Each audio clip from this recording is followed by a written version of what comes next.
Ayo, what's up? Welcome back din sa ating channel. It's Mox TV. Alright, so tayo nagbabalik muli mga babayan at ito pag-usapan natin, no? Grabe mga babayan, dahil nga ito pong si Marcoleta, no, talagang ayaw po tumigil at tantanan mga kababayan itong West Philippine Sea. Dahil netong nakaraan mga babayan, no, ito pong si Batong Bakal, mga babayan, no, sinagot po ang hamon ni Marcoleta, mga babayan. Pero ito pong sagot na to, hindi po, no, hindi po niya makikipagdebate o hindi po makikipagdebate itong si Batong Bakal dito kay Marcoleta, mga babayan. Bakit? Kasi wala naman daw pong dapat pagdebatihan tungkol dyan po sa West Philippine Sea. No, eto nga si Marcoleta mga babayan, hindi ko rin maintindihan kung bakit gusto niyang pagdebatihan iyan pong West Philippine Sea. Alam niyo kung bakit? Ito sariling opinion ko lang, no? Kasi pagmamay-ari na talaga natin yan. 'Di ba? Kumbaga, inaward na sa atin yan. Kung ikaw ay Pilipino, no? At kung ikaw ay makabansa at ang pinagsisilbihan mo ay Pilipinas, pinagsisilbihan mo ay mga Pilipino, ito pong mga claim natin na to sa West Philippine Sea, mga babayan, hindi po ba dapat ay hindi na natin kino-question? Hindi po ba dapat ay hindi na natin tinatanong kung tama ba yan? 'Di ba? Kasi mga babayan, hindi naman po i-award sa atin yan. No, kung yan po ay mayroong problema, kung yan po ay mayroong issue, no, hindi natin maintindihan dito kay Marcoleta kung bakit kailangan niyang questionin pa yan. Samantalang malinaw na yan po nga Kalayaan Island Group, no, ay pagmamay-ari na po natin yan, matagal na. Kaya nga ito mga babayan, no, binati ko sinupalpal itong si Marcoleta nito pong Maritime Affairs and Law of the Sea Director Attorney J. Batong Bakal ng UP Institute, mga babayan. Okay, so ito, panoorin natin, no, kung paano pong sinupalpal itong si Marcoleta. No, at ano nga po ba yung dahilan kung bakit hindi na dapat pagdebatihan pa? No, yan pong pag-claim natin, o yung pagmamay-ari natin, dyan po sa Kalayaan Island Group, sa iba't ibang isla, no, at pati po ang ating EEZ, mga babayan. Okay? So ito, panoorin po natin. Let's go.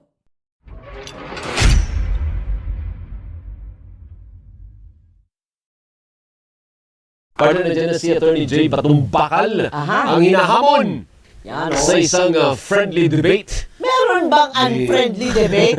Sabihan mo nga ako. ni Senador Dante Marcoleta. Tingnan natin kung kakasa si Yan. Attorney J. Batong Bakal. Attorney J, magandang umaga po sa inyo. Good morning, sir. Magandang umaga, Alvin at Doris at lahat po ng nakikinig. Magandang umaga po. Opo, kahapon na-interview ko nito. Habang nagbe-breakfast, pinili namin yung partner na alam mo. Si Attorney J. Batong Bakal po, ang direktor ng UP Institute for Maritime Affairs and Law of the Seas. Ano po? So, tinatanggap niyo po ba yung hamon na magkaroon daw kayo ng friendly debate ni Senator Marcoleta, Attorney J? Kakasaka ba? Una po, no, anong pagdidebatihan, no? Kasi Yeah. kung ang gusto niyang debatihin, yung extent ng sovereignty rights and jurisdictions ng bansa natin, hindi po yan up for debate. At nakakahiya po na isang senator pa mismo Yun. ang gustong pagtalunan kung ano extent ng sovereignty rights and jurisdictions ng bansa. Diba, mga babayan? Hindi na yan for debate, Marcoleta. No, hindi na dapat pagdebatihan yan. May sovereign rights na tayo dyan. No? Dapat alam na niya yun.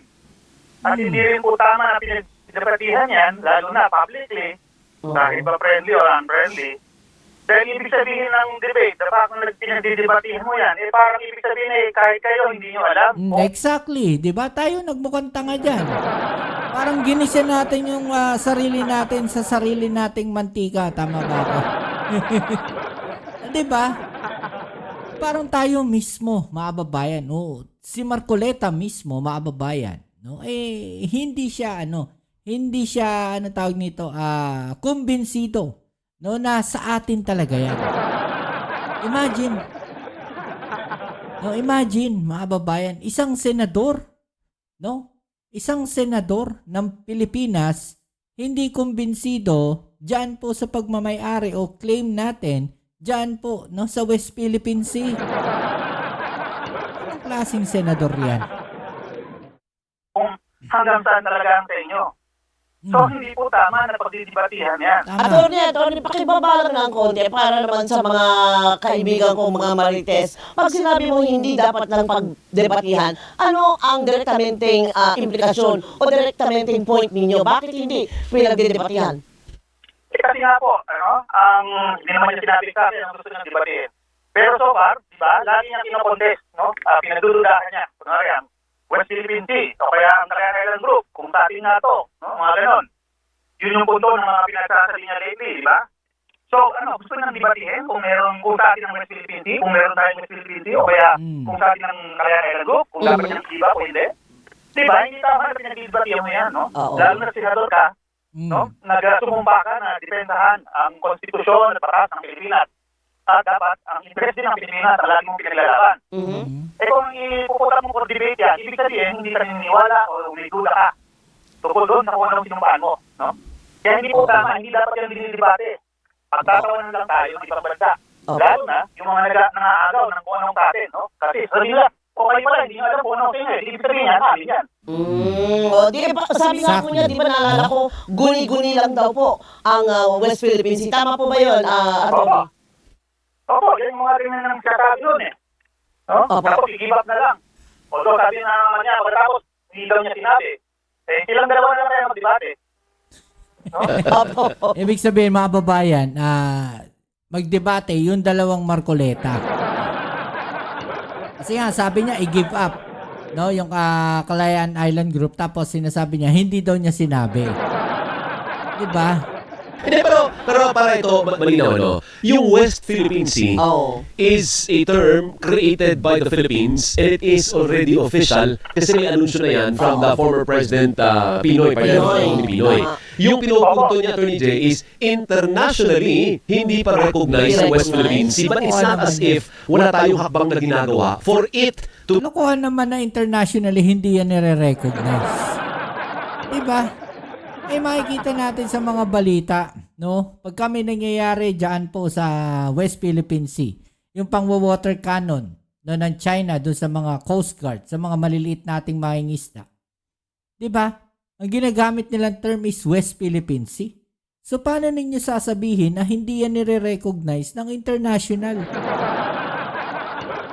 To be internationally recognized. Tama po ba? Well, ano po ba yung sinasabi niya internationally recognized, no? Gusto ba niya mayroong parang torrent title yan? Mga ganon, no? Kasi ito pagkakaalam ko, diba? Lalo na nung nagkaroon ng mga insidente dyan sa Sabina Shoal at sa iba pa Scarborough Shoal, ilang bansa, no? Sa pamagitan ng kanilang mga ambassador, ay nag-issue ng statement, no? Na kinakapi ng Pilipinas at tinutukoy din ang West Philippine Sea, no? Ginagamit nila yung termino ng West Philippine Sea. Diba? So, ginagamit nila yan eh. Ay, nako. Kumbaga, dahil doon meron ng recognition yan, no? Ginagamit ng ibang bansa yan. Pangalawa, kung ang gusto niya, magkaroon ng parang registration, no? Para yung may titulo nga, ika nga, no? Wala namang ganung proseso sa international community, no?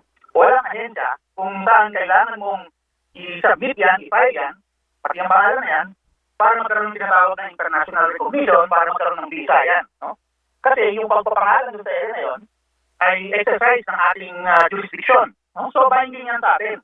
Lalo na sa mga Pilipino. Kaya, kung senador ka, hindi mo dapat in-question yan. No? Yung sabi ko kanina na kasama yan sa sumpa mo na pangalagaan at ipatupad ng batas ng Pilipinas sa konstitusyon. So, hindi niya dapat pinagdududahan yan. Kaya show may international recognition o hindi. Opo, yung pinupunto ata, Attorney Jenny Marcoleta ay internationally, wala namang West Philippines. Ang tawag sa area na yan, ang buong yan ay South China Sea. Okay. Parang ganun ang gusto niyo sabihin, Attorney J. Oo, mahal nga, no? Dahil ito nasa pangalan, pero ang South China Sea, hindi po yung titulo. Kahit po titingnan niya yung mga publication ng International Hydrographic Organization, malinaw po doon na yung mga papapangalan ng mga lugar ay walang political or legal implication. No? Dahil yung mismo IHO, sinasabi niya, siya ay technical body lang. Mm. So, baliwala doon sa mga claims, doon sa mga rights and jurisdictions ng mga states, yung mga pangalan na yan at mga pangalan ng karagatan. So, hindi, Kasi na, Third, yung hindi ibig jurisdiction na yun ay based only on UNCLOS. Tama. At hindi ibig sabihin na pag nakalagay doon South China Sea, Oo. pag-ari na ng China yun, hindi ganoon. Dahil may word na China doon, sa kanya na, hindi ganoon. Opo, di ba, meron ng Indian Ocean, no? Sa India ba yun? Diba? Diba? Merong Philippine Sea Tama doon sa naman. Pacific side. Oh. Nagkaroon ba tayo ng claim ng Philippine Sea all the way up to Japan? O di kaya yung Sulusi. Ang Sulusi pa, kaya sa Suluba lahat yun. Hindi naman parang gano'n. Hindi pa pangalan lang. Pangalan lang. Sa Pilipinas siya, pero hindi siya susulo lamang. Oo. Tama, tama. So, Attorney Jay, ano po ba ang magiging epekto nito? Anong implikasyon? Doon po sa mga, kasi hindi lang naman ang Pilipinas ang claimant.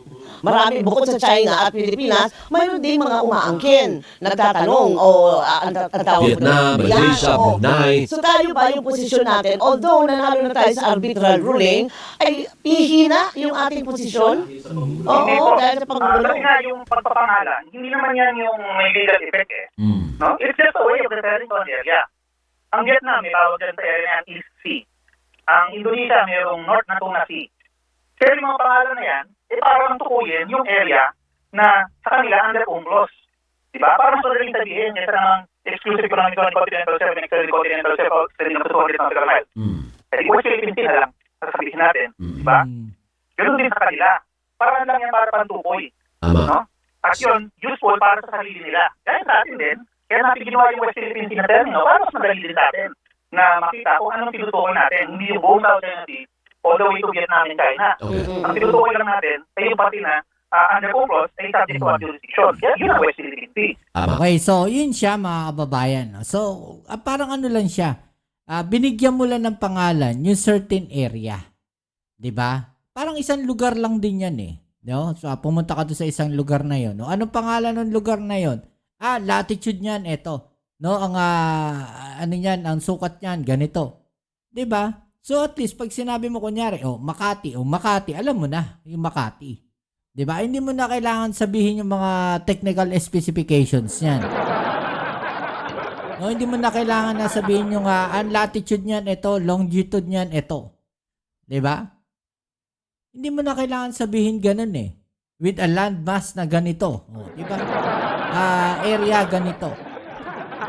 So parang ganun siya. Yung West Philippine Sea, kabuuan ng teritoryo, mga babayan, pinangalanan lang natin.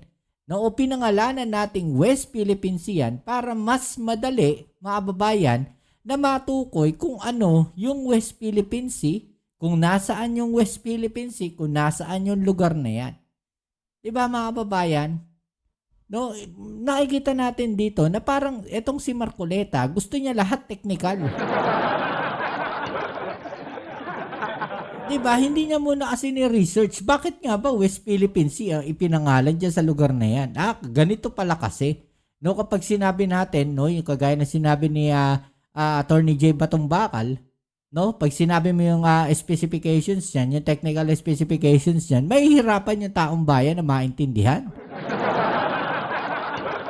Whereas pagka sinabi mo lang na West Philippine Sea, alam na. No, alam na ng taong bayan anong lugar yan. No, nandito yan sa western part ng Pilipinas, sa may bandang Palawan yan. 'Di ba? Yan yung yan yung West Philippine Sea. 'Di ba? Magulo to si Marcoleta talaga kahit kailan eh. Yung baga nananahimik na. Actually, ito para sa akin, nananahimik na yung isang bagay na yun. Gusto niya pang guluhin. Gusto niya pang pagdebatihan ngayon. Na wala naman kasi talagang dapat pagdebatihan.